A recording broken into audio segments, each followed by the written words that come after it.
D'abord, 2013, ça a été, je dirais, ma prise de fonction en tant que président d'Aéronal. Donc je tiens quand même à marquer tous mes remerciements pour Michel Replin et notamment Jean-Marc Curie pour tout le travail qu'ils ont fait pour Aéronal et sa régionalisation. Alors c'est vrai que 2013, c'était une année importante au niveau international. Marqué quand même par des pollutions importantes. On a vu ces images sur la pollution de l'air dans les villes chinoises, avec, je dirais, une position importante de l'OMS sur le fait de dire, bah oui, la pollution de l'air est cancérigène. Et puis, au niveau européen, c'était l'année de l'air, et donc avec un nouveau paquet air. Pour sa part, Aéronal a fait un sondage intéressant, Ipsos, pour justement bien mesurer la perception des Rhône-Alpins, leur engagement vis-à-vis de la pollution de l'air. Et puis il y a le niveau plus local, où en France, c'était une année marquée par le débat sur la transition énergétique. Et là, Aéronal a mis sur la table, de manière collective d'ailleurs, des propositions intéressante pour une politique cohérente, coordonnée, climat, air, énergie.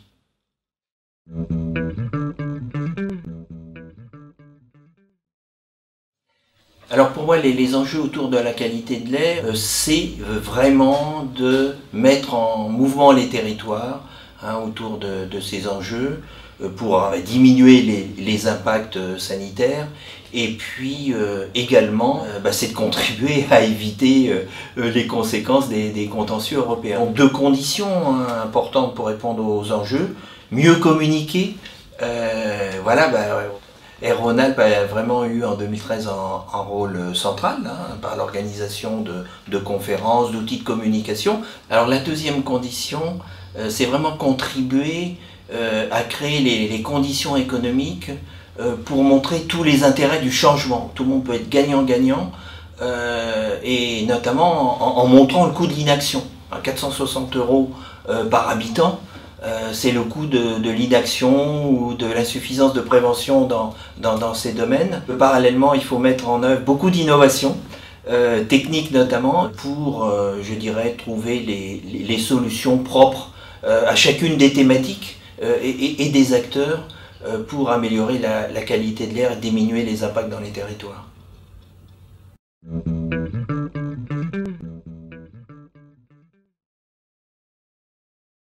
Alors je crois que d'abord Aéronal, c'était un très bel atout régional, d'une part technique, reconnu par tous, et puis institutionnel, parce que c'est un travail collaboratif avec l'ensemble des collèges, des acteurs et des territoires.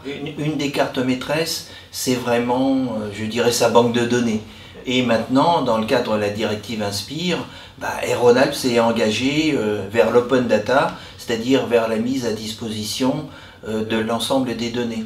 Alors la deuxième carte maîtresse d'Aéronal vis-à-vis de ces enjeux, c'est vraiment l'importance accordée au partenariat et à la mutualisation. C'est pour nous très important de travailler avec les industriels, les agriculteurs, l'ensemble des services de l'État, les collectivités, les associations, tant sur les thématiques que dans les territoires. Nous attachons aussi beaucoup d'importance aux échanges au niveau national, avec le LCSQA, bien sûr, laboratoire central, avec l'ensemble des autres associations, bien sûr. Et puis, nous sommes très attachés, puisque l'air n'a pas de frontières, au partenariat avec les autres régions, PACA par exemple, mais aussi nos amis suisses et italiens. Troisième atout d'Aéronal, c'est vraiment son ancrage local et territorial. C'est tout à fait original, je dirais, cet appui sur les comités territoriaux, et c'est vraiment, je dirais, un axe moi, que je souhaite développer, parce qu'il est important de mettre en mouvement tous ces territoires de valoriser aussi l'action de ses membres dans les territoires. Alors bien sûr, il faut leur donner des outils, mais aussi il faut mettre en œuvre la concertation nécessaire pour recueillir tous leurs avis, toutes leurs propositions, d'ailleurs les synthétiser au niveau régional pour les porter au niveau national, c'est notre richesse. Et je dirais en conclusion, voilà, Air Rhône-Alpes c'est vraiment un observatoire exceptionnel, avec quand même 70 salariés experts reconnus. Et donc c'est aussi voilà, une association riche de ses membres dans tous les territoires et qui sont particulièrement motivés pour améliorer la qualité de l'air en Rhône-Alpes.